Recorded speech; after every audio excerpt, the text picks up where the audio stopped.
বীর সাভারকরকে রাখা হয়েছিল সলিটারি কনফাইনমেন্টে। এখানে দেখুন, এখানে শেষ হয়ে যাচ্ছে পুরো জেলের একটা পোর্শন। 3 তলার লাস্ট কোনার ঘরটা ওনার ছিল, এই ঘরটা এখানে শেষ হয়ে যাচ্ছে। আর এখানে দেখুন অলরেডি একটা গেট আছে। তারপরে ওইদিকে আরও কয়েদিদের থাকার ব্যবস্থা, সেপারেট একটা গেট এখানে আলাদা করে করা আছে, যাতে করে উনি একদম সেপারেট থাকতে পারেন, ওনার সাথে অন্য কয়েদিদের যাতে কোনো যোগাযোগ বা কোনো কিছু না হয়। এই হচ্ছে ভারতবর্ষের একজন বিখ্যাত স্বাধীনতা সংগ্রামী বীর সাভারকরের জেল। এই রুমটাতে বীর সাভারকর থাকতেন।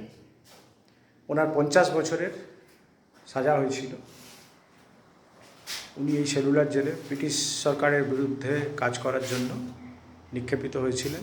এখানে ওনাকে 50 বছরের জন্য মানে ডবল যাবজ্জীবন দেওয়া হয়েছিল। 25-25, 50 যতটুকু আমার ধারণা বা জ্ঞান আছে দেওয়া হয়েছিল। এবং ওনার সেলটা ছিল কিন্তু একটা সলিটারি কনফাইনমেন্ট।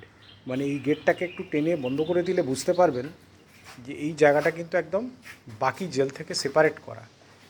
এই দেখুন ওনার জেলের ঢোকার মুখ, এই লোহার গারদ, এই একটা সাইডে ওনাকে রাখা হতো, কারণ উনি এতই ইনফ্লুয়েন্সিয়াল এবং এতই ব্রিটিশ সাম্রাজ্যের জন্য উনি মানে ভয়ের বিষয় বা ব্রিটিশ সাম্রাজ্যের ত্রাস ছিলেন সেই জন্যে।